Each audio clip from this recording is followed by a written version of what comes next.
Hi everyone, I hope you are doing well. Today we will talk about how to fix or how to solve the problem of Plex. You will click on settings.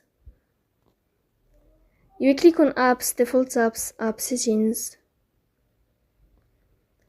You will search about Plex and you will click here in this window. You will click on first stop and you will click OK. You will go here to storage.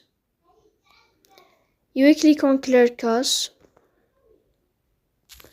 In this page you will turn off your Wi-Fi and you will turn on your Wi-Fi again to fix that problem. If it's not working with you, then we'll go to Play Store.